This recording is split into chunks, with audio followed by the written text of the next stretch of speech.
Assalamualaikum warahmatullahi wabarakatuh. Salam sejahtera bagi kita semua. Salam Om Swastiastu, Namo Buddhaya, salam kebajikan. Hai semuanya, bagaimana kabar kalian hari ini? Baik kan? Baiklah, masa enggak? Buat kalian yang sedang tidak baik-baik saja, tetap semangat ya, karena Tuhan senantiasa selalu bersama kita. Sebelumnya, perkenalkan nama saya Novia Angelika Safitri dengan NPM 30123053. Di sini saya akan memaparkan materi sebagai berikut, yaitu yang pertama ada sejarah bahasa Indonesia, alasan bahasa Indonesia dibuat, dan apa peran mahasiswa agar bahasa daerah tidak punah. Sebenarnya siapa sih yang menciptakan bahasa? Untuk apa bahasa Indonesia dibuat? Dan kenapa ada bahasa Indonesia? Sejarah bahasa Indonesia sendiri dimulai dari bahasa Melayu pada abad ke-7 di kawasan Asia Tenggara.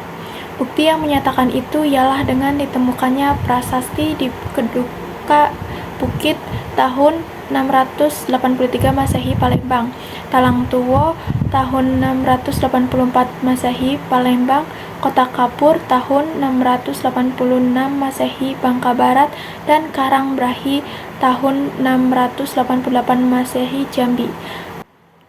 Prasasti itu bertuliskan huruf Pranagari berbahasa Melayu kuno. Bahasa Melayu kuno itu tidak hanya dipakai pada zaman Sriwijaya, karena di Jawa Tengah juga ditemukan prasasti pada tahun 832 Masehi, dan di Bogor ditemukan prasasti pada tahun 942 Masehi yang juga menggunakan bahasa Melayu kuno.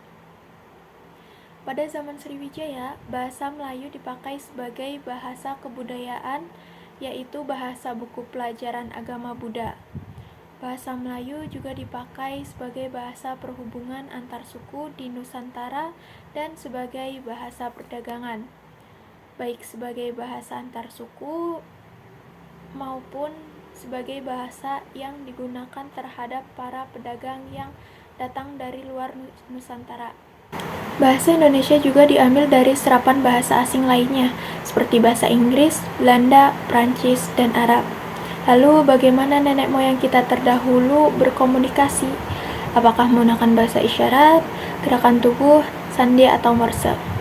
Ini merupakan salah satu alasan bahasa dibuat, dan alasan bahasa Indonesia dibuat ialah sebagai bahasa pemersatu, karena Indonesia terdiri dari berbagai macam suku, bangsa, dan bahasa.